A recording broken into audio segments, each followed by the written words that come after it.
A very good evening to you. This is the Mythical Ireland podcast. My name is Anthony Murphy. This is podcast number 7. It's been quite a while since my last podcast, and there's been quite a lot happening, but then life is busy on this side of things. Today, I want to touch on two main areas and concentrate on those. One being the recent drought archaeology being revealed in Google Earth imagery, and the other being the extended closure of Cairn T at Loughcrew to the public, a matter of ongoing concern. And if you've been following Mythical Ireland, you'll know that I've been in the headlines again, and this time because of discoveries relating to last year, but which are only coming to the public attention now in February of 2019. This is because Google Earth recently updated its imagery for a large portion of the eastern part of Ireland, mostly exclusively, I think, in the province of Leinster. Now, the imagery that they updated to was mostly taken around the 28th of June 2018. And of course, if you were following last year's developments related to the drought, you'll know, of course, that this was a time coming towards the date of my own very significant discovery in the Boyne Valley with Ken Williams of a late Neolithic henge at Newgrange.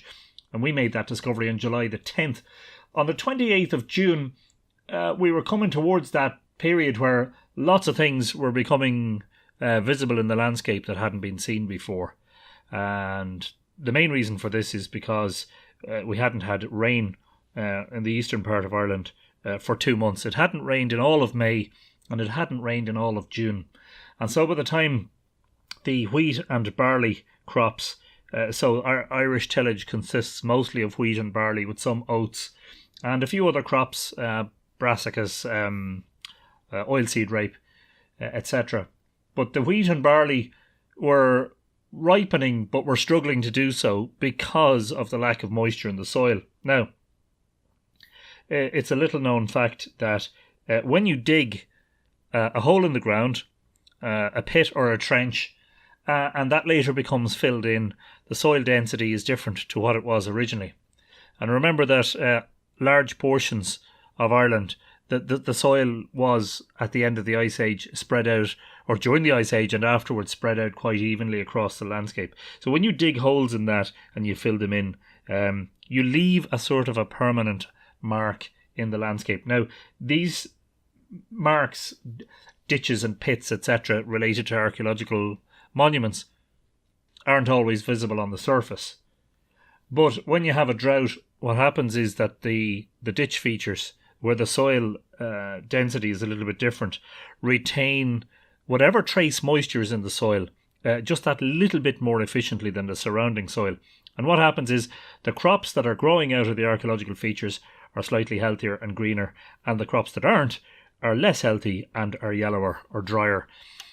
The best way to maximise looking, as it were, at the features is from the air, either with a drone or an airplane, some sort of aircraft, or of course satellite imagery. Now, last year, following the major publicity around the discovery made by myself and Ken Williams of the henge at Newgrange, quite a number of people who owned drones flew in their areas and discovered a lot of archaeology. Now, we always knew that there were satellites passing overhead during the drought. It was only a question of whether the imagery would ever come into the public domain. You can purchase satellite imagery, but it's horrendously expensive. I was taking a gamble on waiting for Google to update its imagery, not knowing whether they ever would, and even if they did, chances were that it mightn't be from that period. We got lucky. It's from that period. Now, the most impressive of the discoveries. Now, what I've been doing is looking using Google Maps and or Google Earth. With Google Earth, you can tell what date the imagery was taken. was looking around the landscape in a non-systematic manner and, trying to see what was new or what was jumping out, and then comparing that immediately with the Record of Monuments and Places, or the National Monuments Database, which is viewable online on the Historic Environment Viewer on archaeology.ie. So you're immediately able to tell whether a monument is recorded or not. Now, a significant number, I think, if you look at the blog on Mythical Ireland and the gallery of images from Google Earth, there is 100 maybe or so images. I would say around 50% of those are already recorded. Now, the reason they're there in the gallery in the first place is because although they're recorded, a lot of them weren't previously seen in the Google Earth imagery. They were originally discovered, quite a few of them actually, were originally discovered in aerial images, a substantial number in the Cambridge University aerial survey, which I think mostly took place in the 1960s and the 1970s. So it may be that the Google imagery is revealing more detail, perhaps less, perhaps just slightly different views of these recorded monuments. There are a portion of those that are featured in the gallery that were discovered by other people using Google Earth since the imagery was updated. And I've tried, where possible, to record who it was that actually found it. So there are other people like myself who are passionate enough about the ancient monuments and the landscape to go looking. Google Earth has long been a convenient tool for myself and for other researchers. It just so happens that right now it's of particular use because it's showing a lot more monuments that are hidden beneath the surface than normal because of that drought imagery. My favourite unrecorded monument that I came across in Google Earth is at Old Town Dunor, a townland in County Kildare. I think that's a few miles northwest of the town of Naas. And that is a very special site. Very interesting in that it appears to be a bivalve enclosure. So bivalve meaning it has two ditches instead of just one, two concentric ring ditches.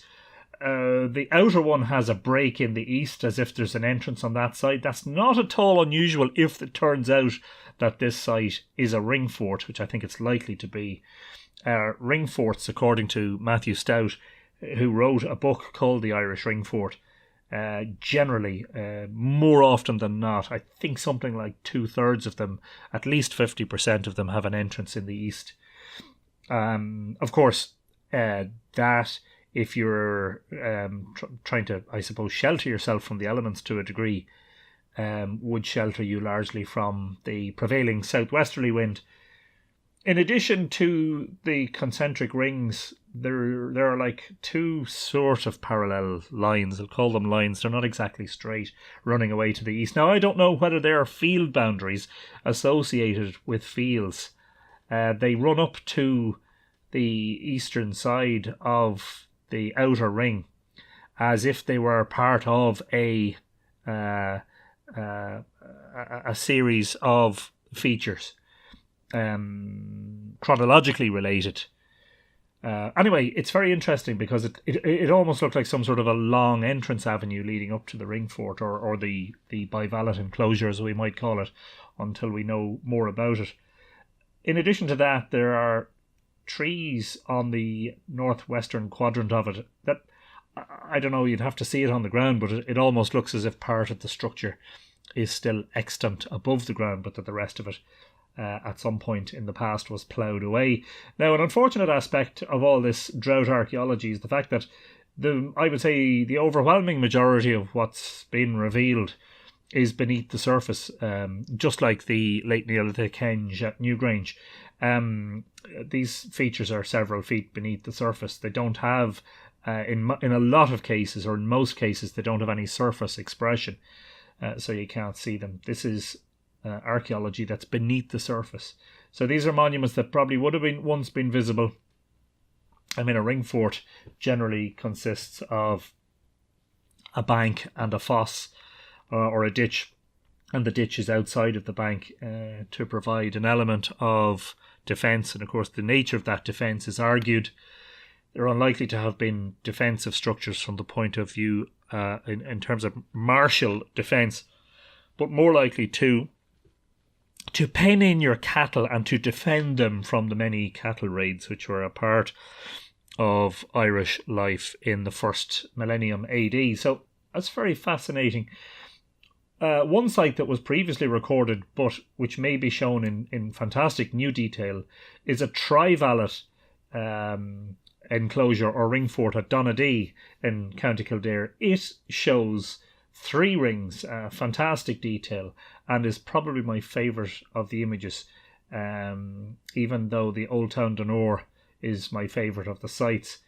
A third that springs to mind is the Ward Lower, County Dublin unrecorded enclosure, which is an impressive circular enclosure. So look, what's represented here in terms of monument types and let's say eras of human occupation of Ireland. Probably the oldest ones that are showing up are the ring barrows. Ring barrows are generally Bronze Age burial mounds, dating as far back to about 4000 BC and maybe even a little bit further. Some of the ring ditches, I mean, they're prehistoric.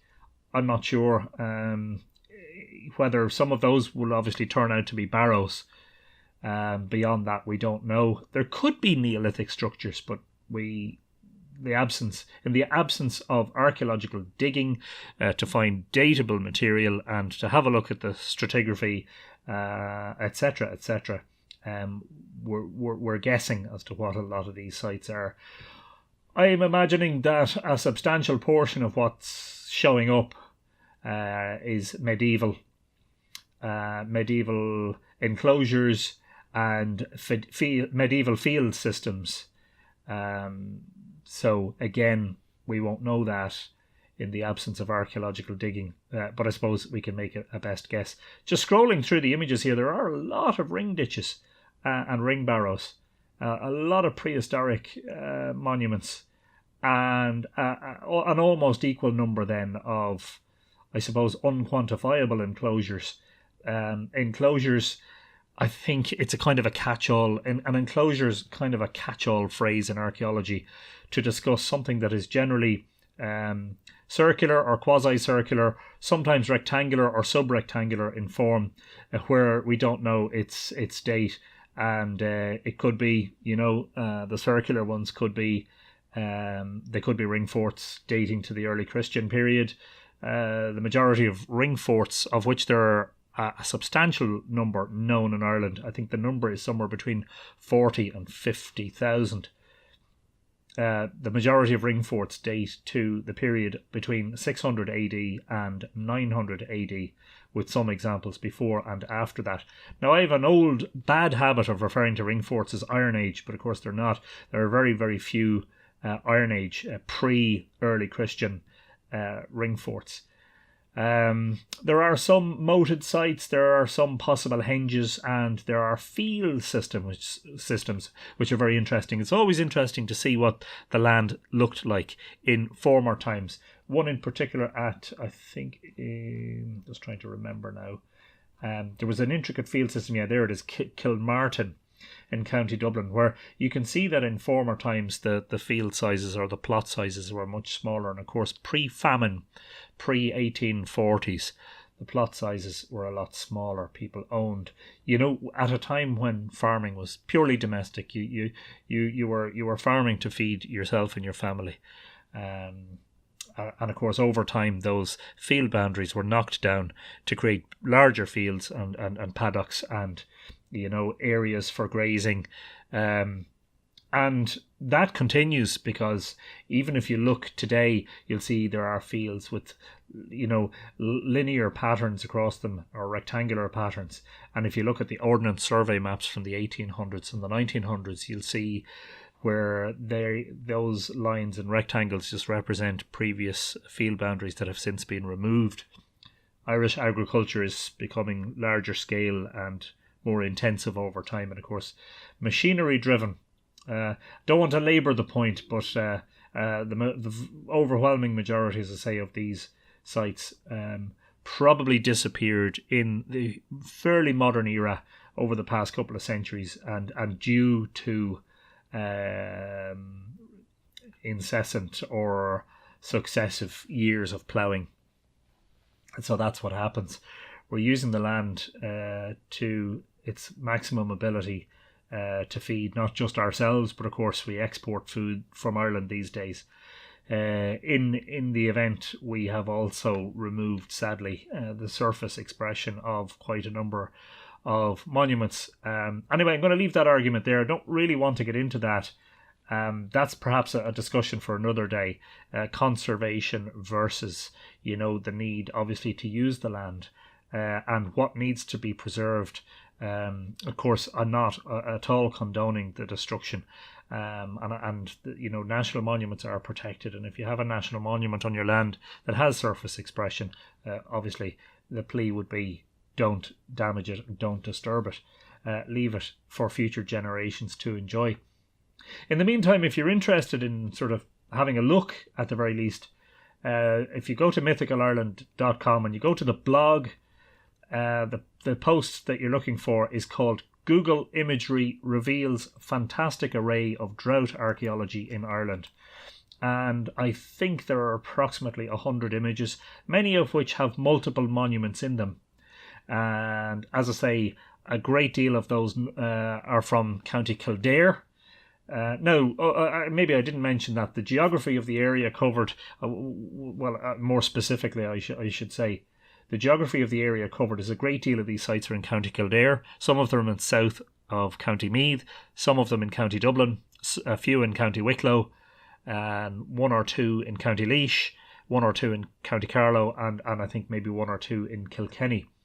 Now, there are two reasons that this is the area that I've covered. Well, first of all, that's the area covered by the imagery. And second of all, of course, this is a part of Ireland that's very tillage rich. So tillage, the sowing and the growing and the harvesting of crops is more generally, not confined, but more generally practiced on the eastern part of Ireland, where the weather is a little bit more conducive to it, even though it's still capricious in nature. And the tillage farmers definitely have their ups and downs. And of course, the downside of last year's drought was that the crop yields from the fields were much lower than they would normally have been. Apparently, it's a very difficult sector in which to make a living, and that wouldn't have been helped by the drought at all. Anyway, if you go to the blog, you'll see that gallery, and have a scroll down and have a look at all the various different types of monuments that have become visible. The media has picked up on the story. I have been searching the Google Earth images for probably 5 or 6 days now. I think, to be honest with you, at this stage I'm giving up. Not that I'm giving up. I think I've exhausted my search. And if you find anything, please do let me know. A number of people have been in touch to say that they have found monuments, and they were monuments that I hadn't seen. So if you've seen something that's not in the gallery yet, please absolutely do get in touch. The media have taken an interest in it, and of course it goes to show that what I call the citizen archaeologist, or the armchair archaeologist, sitting at home on a computer, can actually make a genuine contribution to the study of archaeology, and of course to a greater understanding of Ireland's monumental past. Now, the other subject for discussion this evening is Cairn T, what I call the Hag's Cairn, which is its old name, at Slieve-na-Collia, what's in English we might call the Hill of the Witch, at Loughcrew in County Meath, where straddled across 4 hills are significant Neolithic remnants, mostly chambered cairns or passage tombs, a series of them, around 30, and probably all told, including those that have been damaged or wiped away in the past, probably all told a cluster of about 50 passage tombs maybe in that area. It's a fantastic landscape. Cairn T itself is almost 1,000 feet above sea level, and when you climb the hill and you're up there, winter or summer, there are fabulous views across the landscape. A really breathtaking place, and if you've never been, definitely plan a visit sometime. Very close to the village of Loughcrew, very close to the village of Oldcastle. Loughcrew is, as I say, a stunning landscape. Now, in October of 2018, not long after the autumn equinox, where the sun shone in, the rising sun shines into Cairn T, into the chamber of Cairn T at the equinoxes, at the vernal equinox and the autumnal equinox, and twice a year the OPW come along and open up the cairn for people to come in and see this firsthand. It's a little bit like what happens at Newgrange at the solstice, except for the crowd is much, much smaller, and you don't have to enter a lottery to go and see it. But anyway, not long after the autumn equinox, a notice was put up at the site saying that there was going to be a survey taking place inside the cairn, and that it would be closed for, I don't know, I think it was a period of 3 weeks.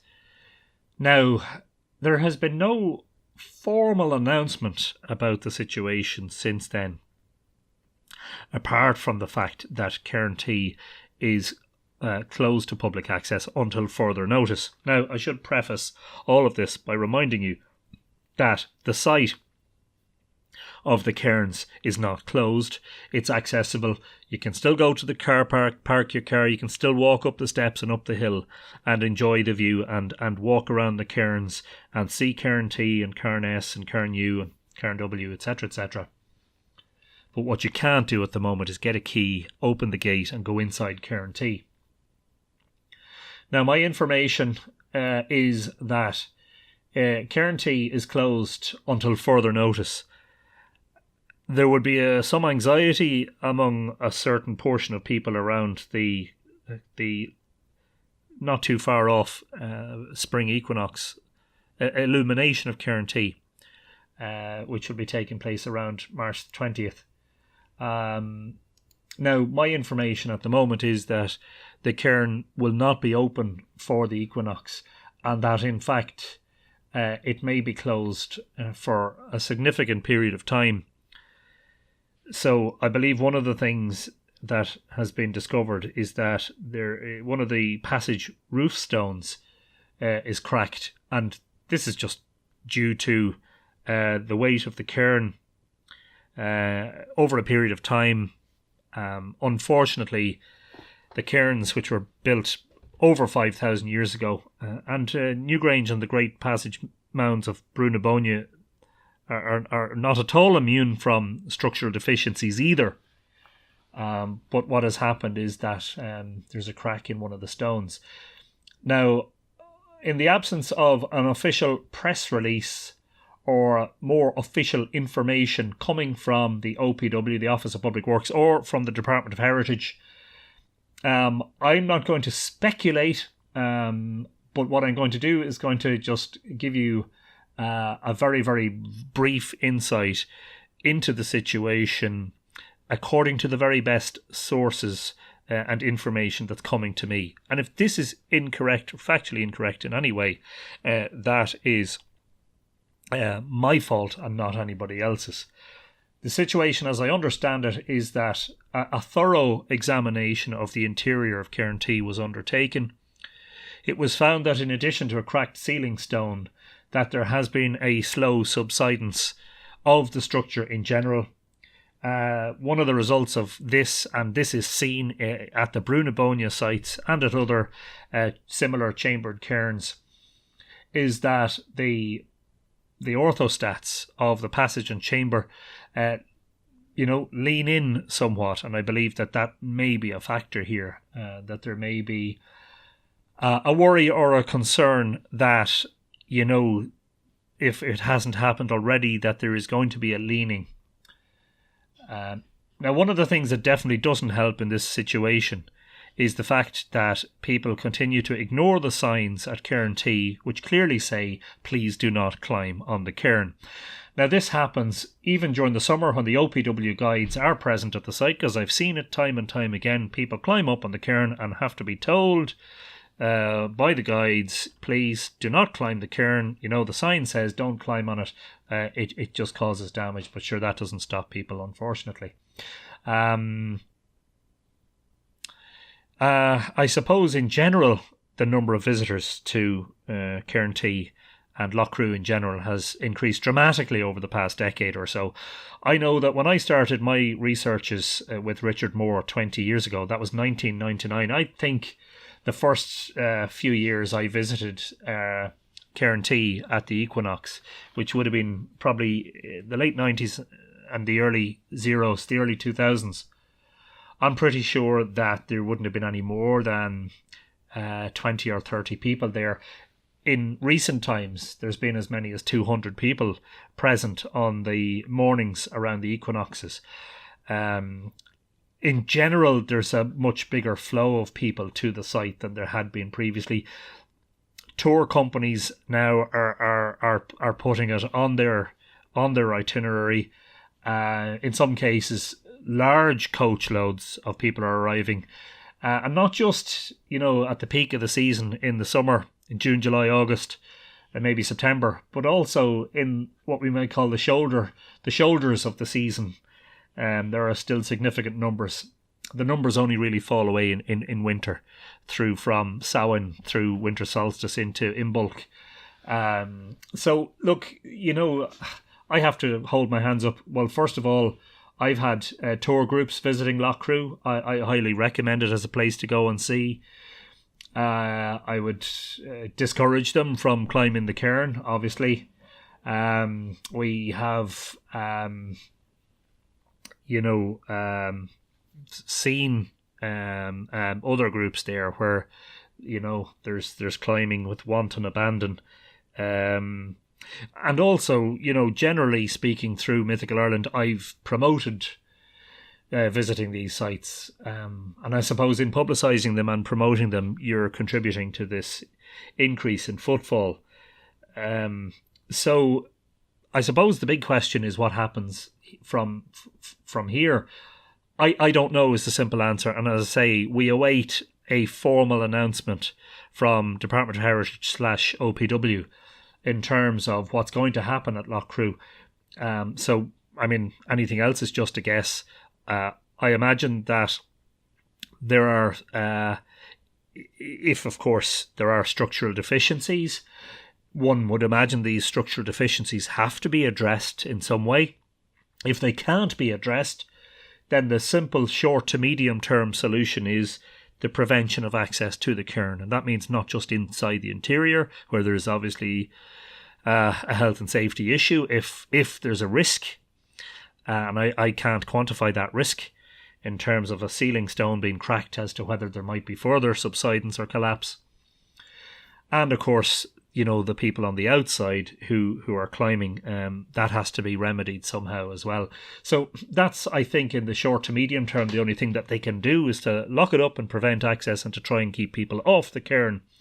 In the medium to long term, what is really needed at Loughcrew is a programme of archaeological and conservation work. Unfortunately, although archaeology is quite a destructive process in that when you dig into something like a cairn or a mound, you cannot put it back together the way you found it. It's just impossible. However, I look at the likes of Fornox and I think, concrete dome, some people don't like. I like it because it preserves the monument. It has a function that is very, very important that we forget in relation to Loughcrew.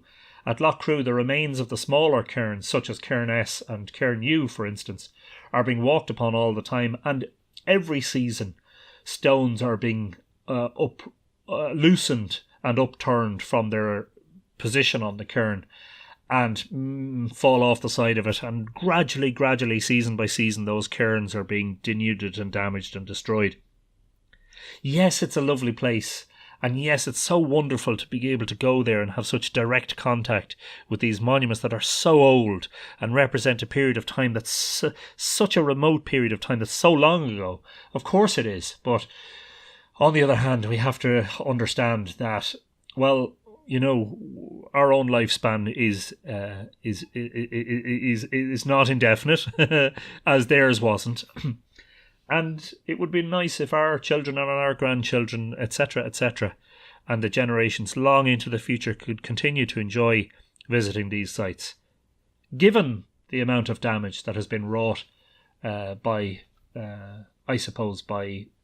people in Ireland and visitors over the past century or two to so many archaeological sites, it behoves us, I think, at this stage to make a concerted effort with regards to what is left, and particularly the really, really old stuff. Now, I'm not, again, condoning for a second the destruction or the turning of a blind eye to the destruction or damage to any archaeological monuments.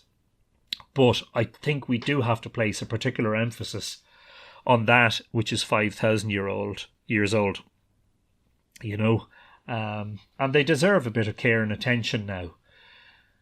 I hope that sooner rather than later there's a formal announcement and a plan is put together. I know, for instance, there's a plan at the moment in relation to the conservation of the Hill of Tara, again spurred on, not least by the burgeoning numbers of visitors there, where there's a duty of care on the part of the state and the OPW to make sure that the monuments on the Hill of Tara are preserved for future generations.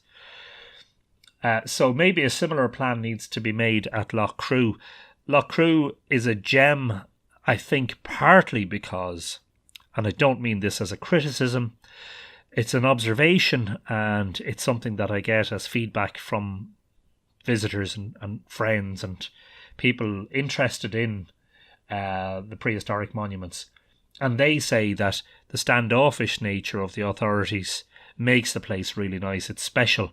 You can go there and enjoy the atmosphere without having to queue for a ticket, without having to get on a bus, without having to be shepherded around the place by a guide. Now, you can, if you so wish, during the summer to have a guided tour, and they're very, very good. But I suppose if your aim is to try to, enjoy the place and to spend time at it, then Loughcrew comes heartily recommended. Whereas if you go to Newgrange, for instance, and again, this is just purely because of the huge numbers of visitors there, your visit has to be controlled. And I find that that's one distinguishing factor with Loughcrew that so many visitors comment on afterwards, is the freedom that you have there to get close to the archaeology and to get close to the sites. And if this is your thing, to connect with the energy of them and the spirits of the place, unencumbered by constant interruption and, unhindered by the ticking clock, which ticks against you very quickly at Brúnaboinne, because your tour of Newgrange and your tour of Nowth are an hour each, and that hour flies by. It really does. And if that's your one and only visit and you've flown halfway across the world to see them, treasure every second of it. That's all I can say. So as I say, this is really all I can say. Anything else would be speculation. I'm not privy to the exact details of what structural defects might be there, other than the cracked ceiling stone in the passage, which has clearly been propped up in recent months, presumably by the OPW. The fact that the key is not available, I suppose for the moment, is actually a good thing. Let's be honest.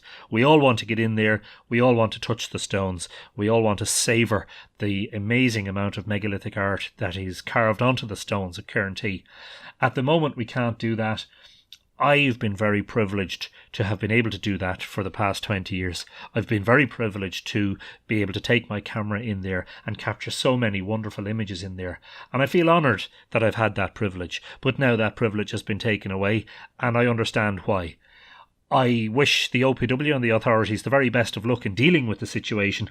I can only hope that whatever plan they come up with is met with urgency and with funding and with a will to do the right thing on the part of the authorities, on the part of the government, and of course on the part of the people, the general public.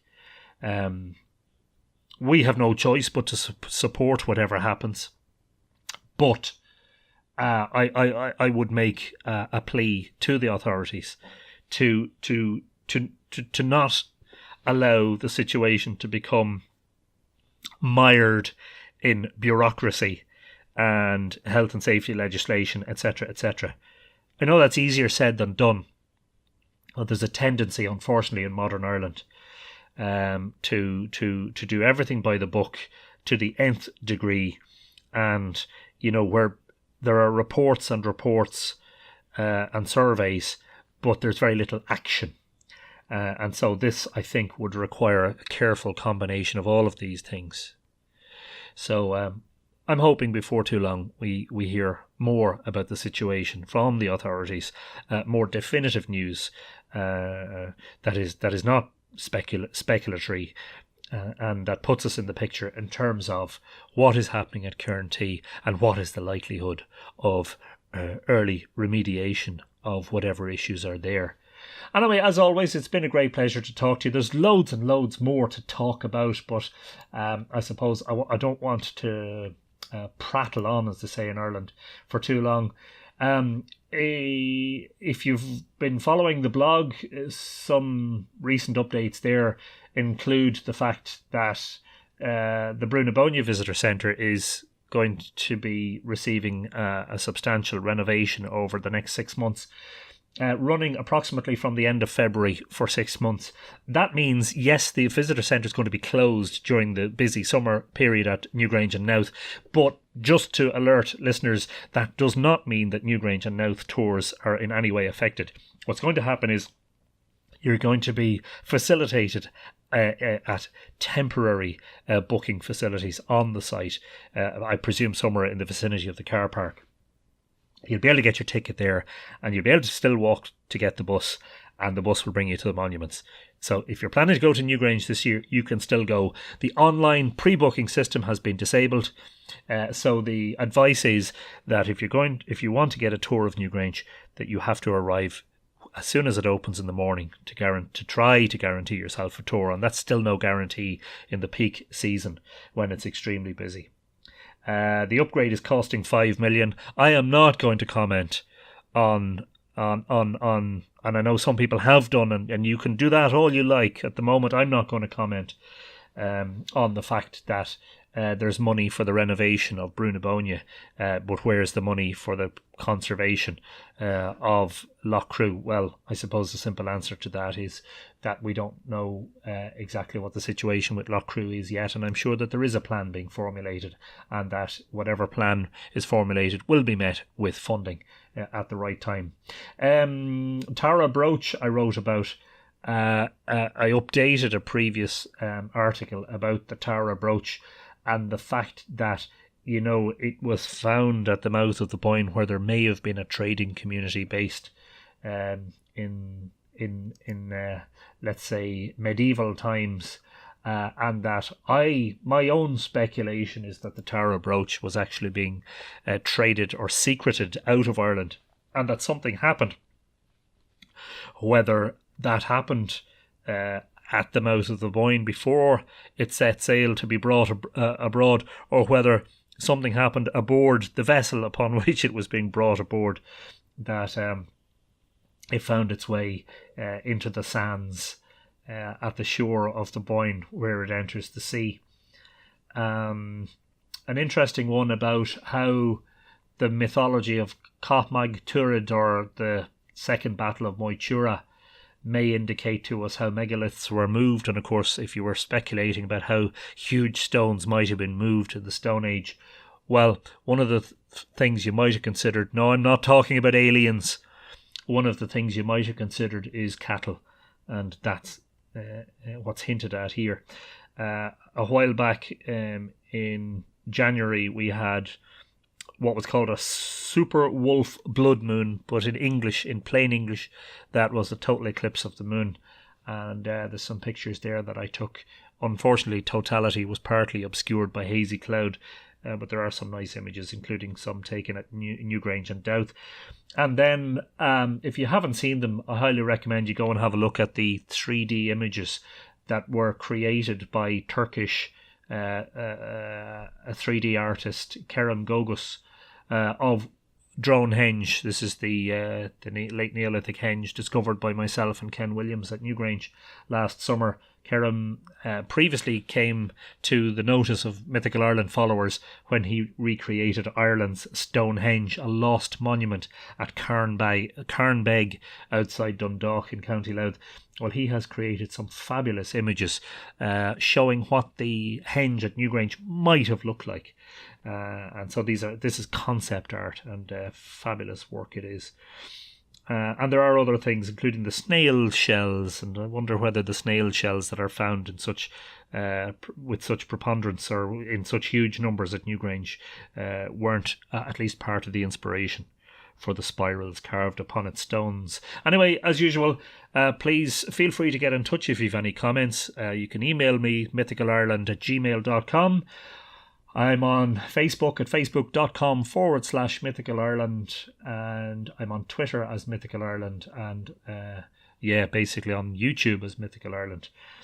So feel free to get in touch if you have a comment or if you have some input to any of the topics covered this evening. And I'm hoping it won't be too long before the next podcast, because I know it's been a while since the last. But life is busy, and such is the way of things.